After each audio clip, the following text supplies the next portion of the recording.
പരിശുദ്ധ കന്യാമറിയത്തിൻ്റെയും വിശുദ്ധ ഔസേപ്പിതാവിൻ്റെയും വിവാഹം യോവാക്യം അന്ന ദമ്പതികളിൽ നിന്ന് ജനിച്ചതിനാൽ സ്വാഭാവികമായും നല്ല ഗുണങ്ങളെല്ലാം പരിശുദ്ധ അമ്മയ്ക്ക് ഉണ്ടായിരുന്നതോടൊപ്പം നന്മയെ മാത്രം സ്നേഹിക്കാൻ ഒരു മനസ്സും ജന്മപാപരഹിതമായ ഒരു ആത്മാവും മേരി സ്വന്തമാക്കിയിരുന്നു. വചനമായ ദൈവം വസിക്കാനിരുന്ന ദൈവാലയത്തെ ദൈവം ജന്മപാപക്കറയില്ലാതെ അമലോത്ഭവയായാണ് സൃഷ്ടിച്ചത്. വൃദ്ധരായ മാതാപിതാക്കൾക്ക് ആനന്ദമേകി വളർന്ന പരിശുദ്ധ മറിയം നിർമ്മലവും നിഷ്കളങ്കവുമായ ഹൃദയത്തോടു കൂടിയ ഒരു കുഞ്ഞ് മാലാഖ തന്നെയായിരുന്നു. ദൈവത്തെ മാത്രം നോക്കാൻ കണ്ണുകളും ശ്രവിക്കാൻ കാതുകളും ബലിയായി കൈകളും അനുഗമിക്കുവാൻ കാലുകളും ഒപ്പം ഹൃദയവും ജീവിതവും ദൈവത്തിന് നൽകണമെന്ന് മേരി തീരുമാനിച്ചു. ദാവീദിൻ്റെ വംശത്തിൽപ്പെട്ട ഒരു കന്യകയിൽ നിന്നും ജനിക്കുന്ന രക്ഷകനായി ആ വംശത്തിലെ പെൺകുട്ടികളെ ദേവാലയത്തിൽ സമർപ്പിക്കുന്ന ആചാരമനുസരിച്ച് കുഞ്ഞുമേരിയെയും ദേവാലയത്തിൽ സമർപ്പിച്ചു. മാതാപിതാക്കളുടെ അനുഗ്രഹം വാങ്ങിയ അവളുടെ കണ്ണുകളിൽ കാൽവരിയിലും തിരുക്കല്ലറയിലും ദർശിച്ച വേദനയുടെ ഭാവം കണ്ടു. മകളുടെ ശിരസിൽ കൈകൾ വെച്ച് അനുഗ്രഹിച്ച അന്നയും യോവാക്യമും പ്രധാന പുരോഹിതന് അവളെ ബലിവസ്തുവായി നൽകി. അസ്തമിച്ചുകൊണ്ടിരിക്കുന്ന തങ്ങളുടെ ജീവിതത്തിൽ മകളുടെ സാന്നിധ്യമില്ല എന്നതായിരുന്നു യോവാക്യമിൻ്റെയും അന്നയുടെയും ഏറ്റവും വലിയ പരീക്ഷണം. എന്നാൽ മക്കൾ ഒന്നാമതായി ദൈവത്തിൻ്റേതാണ് എന്ന് അവർ ഉറച്ചു വിശ്വസിച്ചു. അതിനാൽ ദൈവത്തെ സ്തുതിച്ചുകൊണ്ട് അവരുടെ ജീവിതം കടന്നുപോയി. എല്ലാ പെൺകുട്ടികളും ഭാര്യമാരും അമ്മമാരുമാകണമെന്നാണ് ഇസ്രായേലിൻ്റെ നിയമം അനുശാസിക്കുന്നത്. എന്നാൽ കന്യകാത്വം ദൈവത്തിന് സമർപ്പിച്ച മേരി പ്രധാന പുരോഹിതനോട് തൻ്റെ വ്രതത്തെക്കുറിച്ച് പറഞ്ഞു.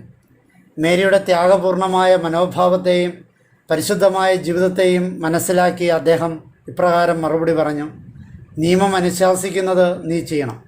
ഓരോ മനുഷ്യനും സ്വന്തം വംശത്തിൽപ്പെട്ട ഒരു സ്ത്രീയെ നൽകണം എന്ന നിയമം നിന്നെ രക്ഷിക്കും. തിരഞ്ഞെടുപ്പ് നമുക്ക് ദൈവത്തിന് വിടാം. ദൈവം നിനക്ക് ഭർത്താവിനെ തരും. അയാൾ വിശുദ്ധനായ മനുഷ്യനായിരിക്കും. കാരണം നീ നിന്നെ തന്നെ കർത്താവിന് സമർപ്പിച്ചിരിക്കുന്നു. നിന്റെ വ്രതത്തെപ്പറ്റി അദ്ദേഹത്തോട് പറയുക. മേരിക്ക് അനുയോജ്യനായ ഒരു പുരുഷനെ കണ്ടെത്തുവാൻ അദ്ദേഹം ദാവീദ് വംശത്തിലെ എല്ലാ യുവാക്കളെയും ക്ഷണിച്ചു. 20 മുതൽ 50 വയസ്സുവരെ പ്രായം തോന്നിക്കുന്ന അനേകം പുരുഷന്മാർ പ്രധാന പുരോഹിതൻ്റെ നിർദ്ദേശമനുസരിച്ച് എത്തിച്ചേർന്നു. ഒരു പ്രത്യേക തിരുനാളിനെന്ന പോലെ മോടിയായി വസ്ത്രധാരണം ചെയ്തിരുന്ന അവരുടെ ഇടയിൽ ഇളം തവിട്ടു നിറത്തിൽ വസ്ത്രം ധരിച്ചിരുന്ന ജോസഫ് ലളിതവുമായും എന്നാൽ ഭംഗിയേറിയതുമായി കാണപ്പെട്ടു. സന്നിഹിതരായിരുന്ന യുവാക്കളുടെ പേരെഴുതിയ ഉണക്കക്കമ്പുകളുമായി ഒരു ലേവായൻ വന്നു. എന്നാൽ ഉണക്കക്കമ്പുകളിൽ ഒന്ന് അതിമനോഹരമായി പുഷ്പിച്ചിരിക്കുന്നു. വെള്ളപ്പൂക്കൾക്ക് നടുവിൽ ഇളം റോസ്, അത് നേർത്ത് ദളങ്ങളുടെ അറ്റം വരെ നീണ്ടു നിൽക്കുന്നു. പ്രധാന പുരോഹിതൻ സംസാരിക്കാൻ തുടങ്ങി. എൻ്റെ അപേക്ഷ പ്രകാരം ഇവിടെ ഒരുമിച്ച് കൂടിയിരിക്കുന്ന ദാവീദ് വംശജരായ പുരുഷന്മാരെ ശ്രദ്ധിക്കുവിൻ. കർത്താവ് സംസാരിച്ചിരിക്കുന്നു. അവിടുത്തേക്ക് മഹത്വമുണ്ടാകട്ടെ. അവിടുത്തെ മഹത്വത്തിൻ്റെ ഒരു രശ്മി താണിറങ്ങി ഉണങ്ങിയ ഒരു കമ്പിന് ജീവൻ നൽകുകയും അതിൽ അത്ഭുതകരമായി പുഷ്പങ്ങൾ നിറഞ്ഞിരിക്കുകയും ചെയ്തിരിക്കുന്നു. വസന്തം കഴിഞ്ഞുപോയി. ഇപ്പോൾ ഭൂമിയിൽ ഒരിടത്തും പുഷ്പങ്ങൾ വഹിക്കുന്ന ശിഖരങ്ങളില്ല. സിയോൺ മുതൽ ബഥനി വരെ മഞ്ഞ് മൂടിക്കിടക്കുകയാണ്. ദാവീദിൻ്റെ വംശജയായ കന്യകയുടെ പിതാവും രക്ഷാധികാരിയും ഞാൻ തന്നെയാണെന്ന് ദൈവം മഹത്വപൂർണമായി വെളിപ്പെടുത്തിയിരിക്കുന്നു. അദ്ദേഹം തുടർന്നു: ഇത് ദൈവത്തിൻ്റെ തിരഞ്ഞെടുപ്പായതിനാൽ അയാൾ പരിശുദ്ധനായിരിക്കണം. ദൈവം നിശ്ചയിച്ച ഒരു പുരുഷനെ പൂർണ്ണ വിശ്വാസത്തോടെ ദൈവത്താൽ അനുഗ്രഹീതമായ കന്യകയെ ഏൽപ്പിക്കുന്നു. ഞാനും അവളെ അനുഗ്രഹിക്കുന്നു. അദ്ദേഹം പുഷ്പങ്ങളോടുകൂടിയ കമ്പ് എടുത്ത് കന്യകയുടെ ഭർത്താവിൻ്റെ പേര് പ്രസ്താവിച്ചു.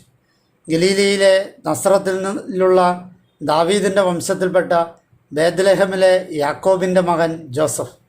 പ്രധാന പുരോഹിതൻ ജോസഫിൻ്റെ കയ്യിൽ അദ്ദേഹത്തിൻ്റെ പേരെഴുതിയ പൂക്കളോടുകൂടിയ കമ്പ് നൽകി. തോളിൽ കൈവച്ചുകൊണ്ട് പറഞ്ഞു: നിനക്ക് കർത്താവ് തന്നിരിക്കുന്ന മണവാട്ടി ധനികയല്ല, എന്നാൽ എല്ലാ നന്മകളും അവളിലുണ്ട്. ഉത്തമ ദമ്പതികളാകുവാൻ ദൈവം നിങ്ങളെ അനുഗ്രഹിക്കട്ടെ. പ്രധാന പുരോഹിതന് മുന്നിൽ ജോസഫ് പ്രതിജ്ഞ ചെയ്തു: എൻ്റെ ശക്തിയും പുരുഷനെന്ന നിലയ്ക്കുള്ള അധികാരവും എല്ലാം അവളുടെ സേവനത്തിനായി നൽകുന്നു. അവൾക്ക് വേണ്ടിയുള്ള ഏത് ത്യാഗവും എനിക്ക് അധികമാവുകയില്ല. അനന്തരം ജോസഫ് മേരിയെ സമീപിച്ച് ഇപ്രകാരം പറഞ്ഞു: ചെറുപ്പം മുതലേ ഞാൻ എന്നെ തന്നെ കർത്താവിന് സമർപ്പിച്ചിരുന്നു. നിന്റെ ത്യാഗത്തോടുകൂടി എൻ്റേതും ഞാൻ ചേർക്കുന്നു. നിന്റെ കന്യകാത്വത്തെയും എൻ്റെ ബ്രഹ്മചര്യത്തെയും സമർപ്പിച്ചുകൊണ്ട് നിത്യനായ പിതാവിനെ നമുക്ക് സ്നേഹിക്കാം.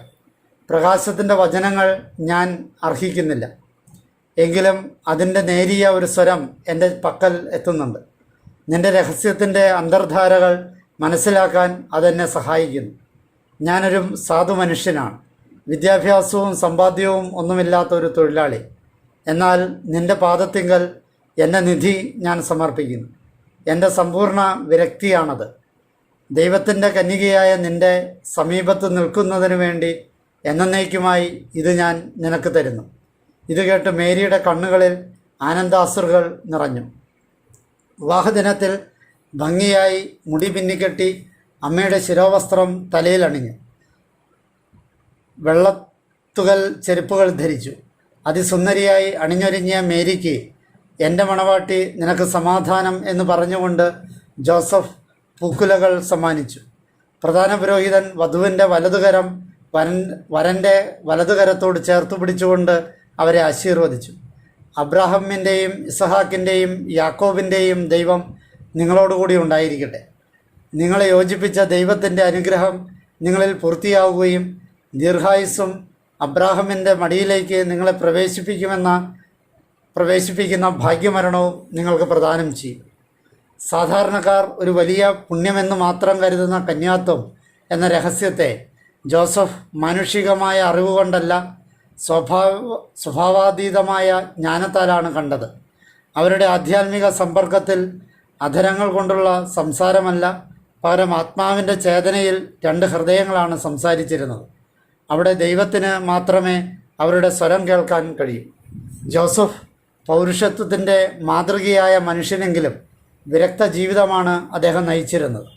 പറുദീസായുടെ കാവൽ ദൂതനെ പോലെ ദൈവത്തിൻ്റെ വിശുദ്ധ പേടകത്തിൻ്റെ കാവൽക്കാരനായിരുന്നു ജോസഫ്. നിർമ്മലയായി തനിക്ക് ലഭിച്ച മറിയത്തെ ദൈവത്തിനു വേണ്ടി നിർമ്മലയായി കാത്തുസൂക്ഷിച്ച ജോസഫ് അവളുടെ വിശ്വസ്ത സേവനത്തിനായി സ്വയം നൽകുകയായിരുന്നു. ദൈവിക രഹസ്യങ്ങൾ ഗ്രഹിക്കാനുള്ള ജ്ഞാനം സിദ്ധിച്ച ജോസഫിൻ്റെ അസ്ഥിയിൽ നിന്നുള്ള അസ്ഥിയും മാംസത്തിൽ നിന്നുള്ള മാംസവും അല്ല, അതിലും ഉപരിയായി ആയിരുന്നു മേരി. രക്ഷകനെയും അമ്മയെയും ശത്രുക്കളുടെ കെണിയിൽ നിന്ന് രക്ഷിക്കാൻ നിയോഗിക്കപ്പെട്ട ജോസഫിന് സ്ഥിതിയുണ്ടായിരിക്കട്ടെ. ആമേൻ.